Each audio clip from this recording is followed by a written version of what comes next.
Escuala, reparación y mantenimiento de generadores. Contamos con un equipo de técnicos altamente capacitados para brindarle un mejor servicio y la solución de sus problemas con un servicio 24/7. Visítenos en la calle Luis Conrado del Castillo, número 31, Villa Consuelo, Santo Domingo, República Dominicana. Teléfono 809-682-1893. Electroservicios Reyes.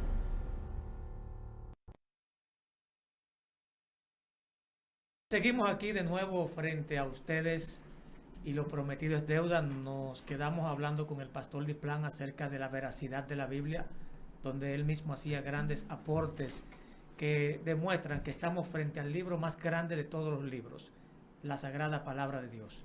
Vamos a permitir al pastor Franklin Pacheco que también tiene un aporte que hacer en esa misma línea. Me interesa añadirle un poquito a lo que decía el pastor sobre la Septuaginta, la versión de los 70, y el punto donde él mencionaba que los 70 sacerdotes que fueron escogidos por el rey egipcio, que tenía una biblioteca de más de 1 millón de libros y que quería que en su biblioteca estuviera la Biblia, y que por eso hoy disfrutamos de la versión de los 70. ¿Te entiendes? Que es una de las versiones que se ha traducido hasta el nivel donde lo tenemos hoy.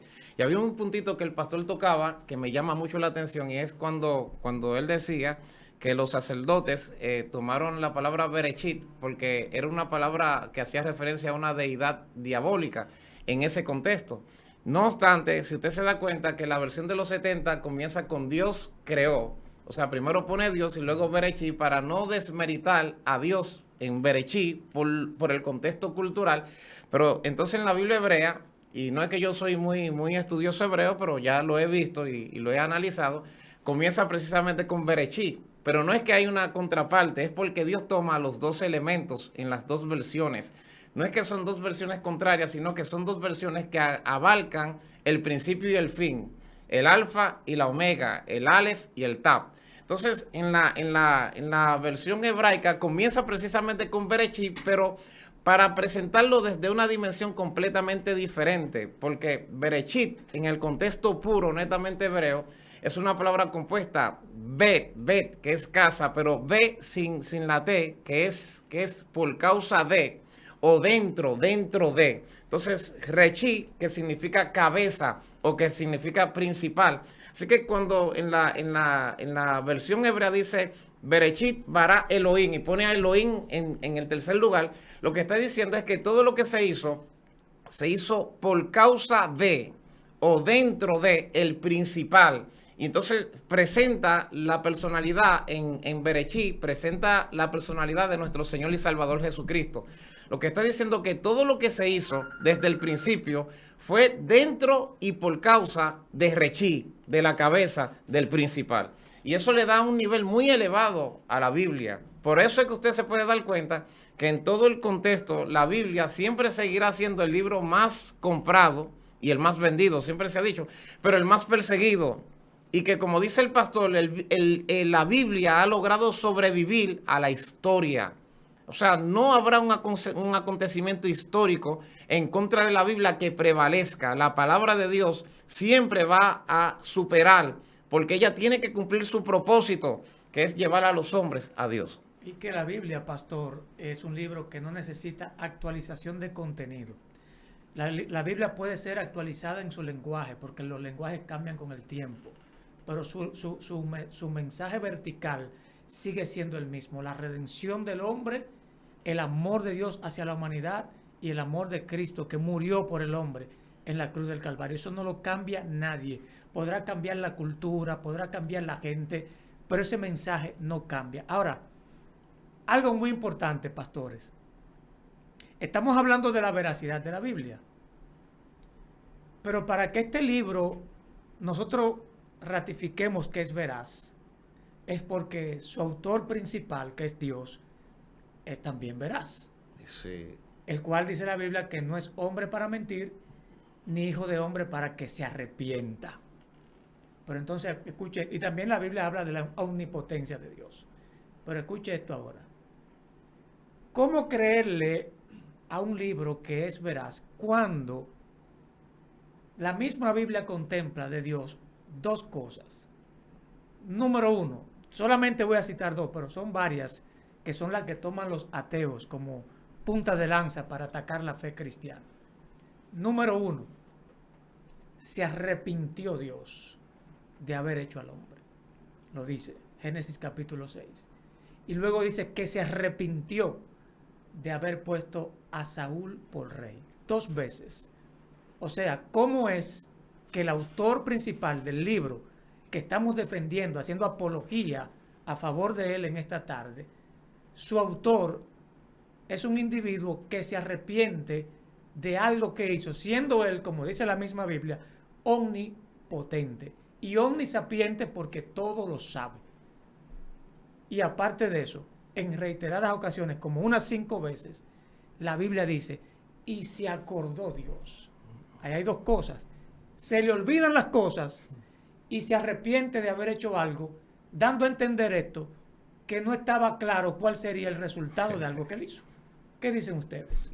Bueno, lo primero que tengo que decir es que la Biblia es el libro que fue diseñado para los hombres, no fue escrito para Dios.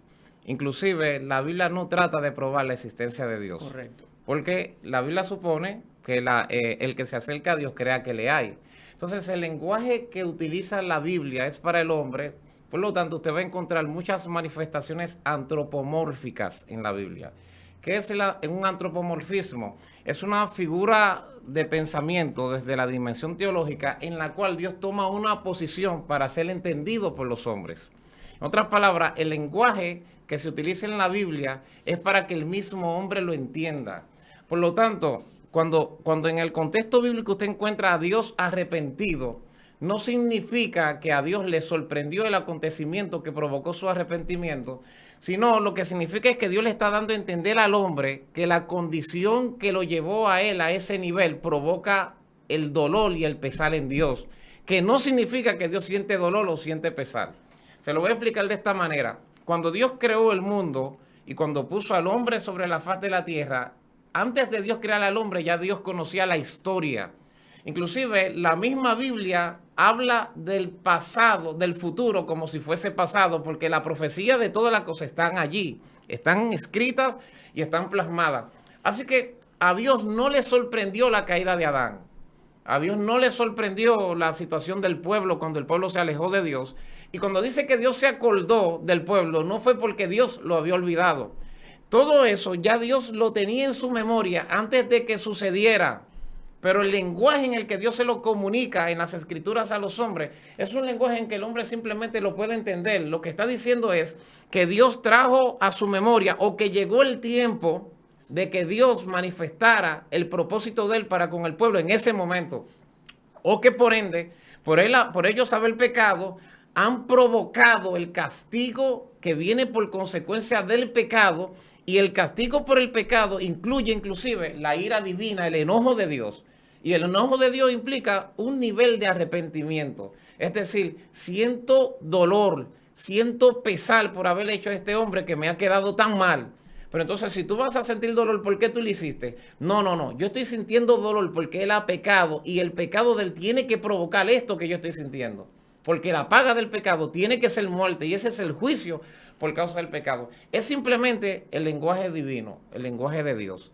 Y por eso, lo que estudiamos la Biblia y lo que amamos la palabra de Dios, lo entendemos cuando lo leemos. Entendemos lo que el texto quiere dejar dicho. Ahora bien, cuando una persona está leyendo la Biblia para buscar argumentos contrarios y hacer daño, entonces utilizará algunas figuras en las Escrituras contra Dios o contra aquellos que mantienen un nivel de fe en eso que está escrito. Amén. Se le olvidan las cosas a Dios y Dios se arrepiente. Está claro lo que plantea el pastor Pacheco, pero un granito de arena nunca está de más. A Dios no se le olvida ni Dios se arrepiente. Simplemente Dios usa un lenguaje, Él se humaniza para que el hombre lo pueda entender. Es como un niño que cuando tú le vas a hablar tú te pones de rodillas para que él te vea como él. Entonces Dios es tan infinito que tiene que usar un lenguaje prácticamente de niños para darnos a entender lo que él quiere. Simplemente Dios le está diciendo, estoy muy enojado con el hombre. O sea, no me siento bien. Por eso la palabra Bereshit decía, significa, tiene una sección que se llama casa, y que es un padre de familia que está en la casa, y que este padre de familia se presenta tal y como él es en esa casa.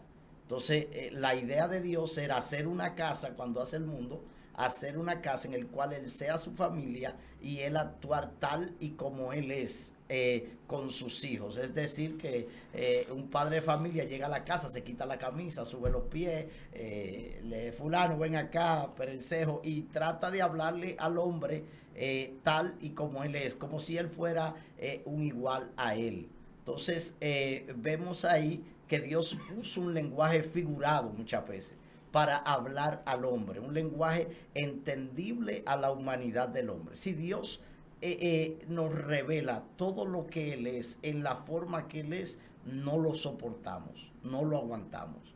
Dios entonces tiene que usar, y muchas veces la Biblia usa un lenguaje, suaviza el lenguaje.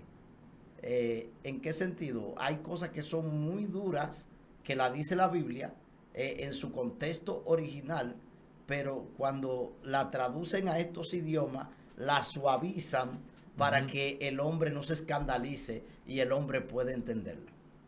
Amén. Miren, algo relativo a eso también, y es que tenemos que tomar en cuenta que a veces no es Dios el que dice me arrepiento, es el autor el que está escribiendo, plasma eso para imprimir en el lector la condición de Dios frente a la caída del hombre. Exacto. ¿Entiende? El hombre valiéndose de un lenguaje humano para que el hombre lo entienda. Porque mire, por ejemplo, aquí, en Malaquías 3:16, dice, entonces los que temían a Jehová hablaron cada uno a su compañero. Y Jehová escuchó y oyó. Y Jehová escuchó y oyó. Y fue escrito libro de memoria delante de él para los que le temen a Jehová y para los que piensan en su nombre. Fue escrito libro de memoria. ¿Qué está diciendo el autor con eso? Eso es lo que pasa cuando la Biblia dice y se acordó Dios o se acordó Jehová. Está usando un lenguaje propio de la cultura hebrea, porque era la práctica que usaban los reyes cuando quería que le trajeran a memoria los acontecimientos dentro de su reino para ellos tomar carta en el asunto. Tal es el caso de el rey que gobernaba cuando Esther, que le llevaron en el libro de la memoria porque no podía dormir una noche y llamó para que se lo leyeran. Y él no sabía que allí estaba registrado el acontecimiento de que Mardoqueo le había salvado la vida. Y así todos los reyes, por eso ahí están los libros de Primera y Segunda de Crónicas, que no son más que los acontecimientos que ocurrieron dentro de los reinos para memoria de los reyes. Entonces, eso es el lenguaje que está transmitiendo el autor. Se acordó Dios, es como decir que el rey le fue traído el libro de las crónicas para poner de manifiesto todo lo acontecido en su reino. Pero no es que Dios olvida. A Dios no se le pasa ni una. Pero para nada, para y, nada. Y el Dios arrepentirse y mirarlo como desde la óptica de que Dios no sabía que las cosas iban a ocurrir. Nada más falso que eso. Porque es que la grandeza del Dios nuestro es que Él conoce el final desde antes del principio. Y fíjate lo que dice la Biblia, que fuimos escogidos en Él desde antes de la fundación del Así mundo. es. O sea, la Biblia no fue un invento que a Dios se le fue ocurriendo paso a paso lo que iba a pasar, pasaban las cosas y él, no, sino que se cree que lo primero que Dios hizo fue el lenguaje, un lenguaje en cual transmitirla. Así es. Sí. Y luego de crear ese lenguaje, él entonces empieza, la Biblia era como un punto en el corazón de Dios. O sea, ella estaba ahí, diseñada, era como si todo fuese pasando.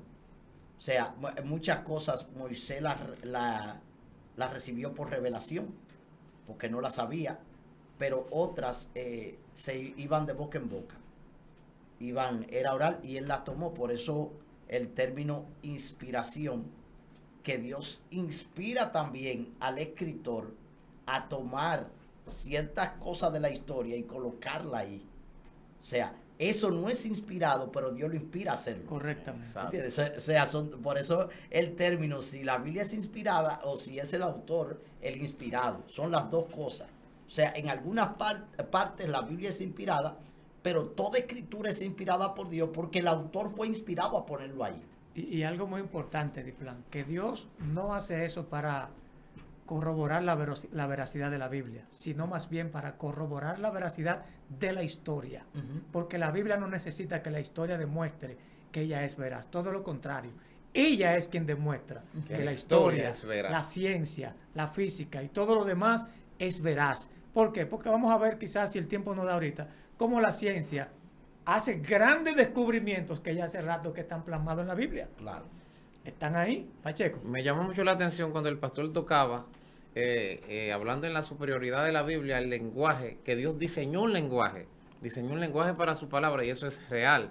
Porque el lenguaje de Adán, que se entiende que es el lenguaje primordial, el primer idioma que se hablaba, que terminó siendo el famoso idioma semítico, por Sem, Cam y Jafé, ese lenguaje y esos acontecimientos y esos mandamientos que Adán recibió constituyeron mandamientos bíblicos que, como decía el pastor, se transferían de padre a hijo de generación en generación. Acuérdese que cuando Dios hizo al hombre le dio mandamiento, le dijo: te he puesto en el huerto para que lo labres y para que lo cuides. Y luego le dijo: de todos los árboles puedes comer, menos del árbol del conocimiento del bien y del mal. Y Adán tenía ese conocimiento, tenía ese lenguaje y tenía esas ideas. Y la perfección del hombre era tan grande que el hombre no necesitó pasar por una escuelita. Por ejemplo, uno se pregunta que Adán fue creado adulto. ¿Y quién le enseñó a Adán a hablar? ¿Quién le enseñó a Adán cuando vio a Eva: esto es hueso de mi hueso y carne de mi carne? ¿De dónde sacó esa expresión? O ponle nombre a todas las cosas que están creadas. El hombre perfecto es capaz de hacer eso y más. Por eso, en ese estado de perfección, el hombre no necesita inspiración y el hombre no necesita revelación. El hombre necesitó la inspiración, la revelación y la iluminación luego de haber caído. Pero antes de haber caído, el hombre tenía experiencia. Y esa experiencia que recibió Adán, ese conocimiento que recibió Adán en el huerto, porque ninguno de nosotros podemos decir cuántos años duró Adán en el huerto, pero ese tiempo que duró Adán en el huerto y ese conocimiento que se reveló a partir de él, se lo transfirió a Set. Y Set se lo transfirió a sus generaciones. Y sus generaciones se lo transfirieron a Noé. Y Noé se lo transfirió a Sem, Cam y Jafé. Y luego Sem, que es la línea de donde vienen los semitas, o el idioma semítico, que la tierra hablaba un solo idioma, por eso prevaleció, se lo transfirieron de padre a hijo hasta que llegó a Moisés. Y cuando Moisés decide escribir todo ese conocimiento, ya había una historia trascendente, elevada, capaz de llevar a los hombres a un nivel de espiritualidad que se acerque a Dios. Es ahí donde la Biblia excede a cualquier libro y es útil en todo el sentido de la palabra. Sí, Juan Carlos tiene una pregunta ahí de los Hay oyentes. una pregunta para un oyente a la mesa. ¿Sabía ya Dios que el hombre jamás podría cumplir la ley entregada a Moisés como fue fundamentada? Por ende, Cristo siempre fue la única opción que estaba en su corazón para que el hombre pudiera ser perdonado, aceptarle como el Mesías y Salvador. Sí, sí. Inclusive la Biblia dice: porque la ley produce ira. Y se está haciendo referencia a esa línea de la ley que era imposible que el hombre pudiera guardarla o alcanzar la justicia por medio de ella. Entonces, ¿cuál es el criterio? Que esa ley existe, el hombre la quebranta, provoca la ira de Dios, el hombre es reprendido y el hombre necesita entonces un camino que lo pueda acercar a Dios y se inclina a Jesucristo, que se presenta como el ayo. El ayo, es decir, el cuidador, el maestro, el pedagogo, que tiene la capacidad de instruir al hombre y de ser la ley cumplida en el corazón del hombre para que éste no provoque la ira de Dios. Así que sí, positivo. Juan Carlos, fíjate que lo que el pecado hace en el hombre, o sea, la ley, Sí. perdón, la ley hace que el hombre la guarde exteriormente. O sea, él podía guardarla, porque él no tenía esos requisitos de guardarla internamente, sino exteriormente. Ahora, cuando Cristo viene, dice: pero sus ojos están llenos de adulterio. Y dice: cualquiera que mirare a una mujer para codiciarla en su corazón, ya adulteró con ella. Así. Cualquiera que la mirare con deseo, ya adulteró con ella. O sea, Cristo se va más profundo no solamente a guardar exteriormente, sino interiormente. O sea, desde el punto de vista de los estándares puestos por Cristo, el hombre no guardó la ley nunca. Amén. Eso es verdad, sí. Nunca la guardó. Ahora, cuando llega Cristo, Él te da la capacidad de tú poderla guardar exterior e interiormente. Sí, así y de es. ser un hombre íntegro, porque puedes en lo profundo de tu corazón ser fiel a Dios, no importando la circunstancia, no importando que nadie te esté viendo, no importando que haya gente, tú oras en tu habitación en lo secreto, aunque estés solo, porque tú sabes que el Dios que tú le sirves es un Dios que habita en la oscuridad y que habita en todo lugar, y que en todo lugar debemos ser santos y puros para Él. Sí. Ahora, todo lo que Dios hace, lo hace bajo el amparo de su amor. Él es amor. La ley es una manifestación del amor de Dios. Sí. Porque viene la ley es a corregir al hombre para que el hombre se conduzca bajo la línea de Dios. Pero escuchen esto. Antes de la ley de Moisés ya existían otros códigos legales que regían reinos anteriores a la existencia de Moisés. Ahí está, por ejemplo, el código de un rey sumerio llamado Lipidstar, que era 200 años antes del código de Hammurabi. Luego está el código de Hammurabi, antes de Moisés, siglo XVIII antes de Cristo. El de Moisés, la ley de Moisés, llega en el año 1250 antes de Cristo, o sea, 450 años después del código de Hammurabi. Ahora, ¿dónde está la grandeza de la ley que le fue entregada a Moisés y la superioridad de esta en relación al código de Hammurabi y al código de Lipidstar y otros códigos que ya existían? La grandeza consiste en que esos códigos anteriores a Moisés estaban establecidos para regular la relación del hombre con el hombre. Usted va a ver que hay muchas cosas ahí que son muy parecidas a la ley de Moisés. Si un hombre cruza la verja de un vecino y le rompe una mata, tiene que hacer esto y esto. Muy parecida a la ley de Moisés, pero era para regular la convivencia del hombre con el hombre, no del hombre con Dios. Ahí es donde está la superioridad de la Biblia y de sus leyes, sus mandamientos, que tiene como fuente, como base, el que el hombre se reconcilie con Dios primero para poder tener una buena convivencia con el hombre. Ahora, la grandeza de la Biblia, la superioridad de la Biblia, inmensa por encima de todo, que al sol de hoy, o escuchen esto, al sol de hoy, desde que se inventa la imprenta en el año 1454, es el libro más vendido de toda la historia. ¿Sabe cuántos ejemplares de la Biblia se han vendido al sol de hoy? Más de 5.000 millones de ejemplares de la Biblia. Escuche, más de 5.000 millones. El libro que más cerca está es el de Don Quijote. ¿Y sabe cuántos millones de ejemplares de Don Quijote se han vendido? 500 millones. Apenas 500 millones. Solamente en los últimos 50 años se han vendido más de 3.900 millones de ejemplares de la Biblia. Pero oigan esto. Oigan esta gran contradicción.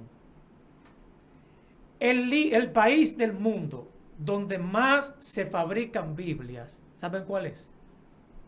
La China. China es el mayor productor de Biblia, pero es el mayor destructor de Biblia. Escuchen qué contradicción más grande. No permite que se comercialice internamente. Al que encuentran con una Biblia va preso, y mal preso. Y tiene que retractarse porque eso es penado por las leyes. Pero sin embargo, es el país que más produce Biblia en el mundo para fines de exportación. Dando a entender con esto que este libro es tan superior que tú me destruyes, pero a la vez me fabricas. O sea, son más las que ellos tienen que fabricar que las Biblias que destruyen. Bendito. Mientras más me atacas, más me multiplico. Mientras más me oprimen, más me multiplico. Entonces, señores, y el público que está ahí escuchándonos y mirándonos, si usted es un amante de las Escrituras, usted tiene su amor enfocado hacia el libro más grande de todos los tiempos. El libro más perseguido. Voltaire dijo que en 100 años la Biblia dejaría de existir. Sin embargo, su casa se convierte posteriormente a su muerte en una imprenta de Biblias. ni hablar de todos los reyes que se han levantado para hacer que la Biblia desaparezca. Pero escuchen esto. Se dice, Pastor Franklin Pacheco, que si se pudieran destruir todas las Biblias del mundo, si fuera posible esto, no hubiera ningún problema en recopilarla de nuevo, porque es el libro más memorizado sobre la faz de la tierra. Solamente tendríamos que ir a la memoria de todo el que tiene un pasaje bíblico y lo recopilaríamos de nuevo, sin que falte ni una coma ni una tilde. Entonces, ¿estamos frente al libro más grande de todos los tiempos? ¿Sí o no? Sí, Entonces, definitivamente. Estamos ante un libro indestructible. Indestructible. Escuchen, testimonios hay de sobras de que es el libro que más ha resistido incendios. Se han quemado edificios completos y cuando buscan, muchas veces encuentran Biblias dentro intactas. Eso no es normal. Eso no es casualidad. Y eso que estamos hablando del material físico, pero no es por el material que persiste, es resistente al fuego, no, es su contenido sagrado, porque es la palabra inspirada por Dios para la sanidad de las naciones. Esa es nuestra Biblia. Pastor Riplan. Alabado sea Dios. o No, Pacheco. está completa la tesis que se ha presentado. Tenía un argumento, pero ya está todo dicho y está todo bastante claro. Ciertamente la Biblia es el libro más importante y es el libro más útil. Y es el único libro sobre la faz de la tierra que puede vestir al hombre de perfección. Es el único libro que puede regenerar a un hombre destruido, devolverle a un hombre la imagen de Cristo. No hay un libro sobre la faz de la tierra que pueda hacer lo que Dios hace a través de la Biblia. Correcto. Por eso la predicamos, por eso la enseñamos, por eso la vivimos. Y cuando la enseñamos y la vivimos y la predicamos, estamos cumpliendo nuestra asignación en esta tierra, porque para eso fuimos diseñados. Así es. Dice, hay Ajá. un periodo, que es el periodo intertestamentario, que dicen que fue un momento en el cual hubo silencio. Pero realmente no fue así. Dios nunca se ha callado. Nunca. Dios nunca ha hecho silencio. Siempre, en toda época, levantó un hombre con una palabra profética que marcó la diferencia y estableció el orden de Dios. También dice que los profetas fueron hasta Juan. O sea, que no hubo tal silencio. Así porque es. siguieron hasta Juan los profetas. Exacto.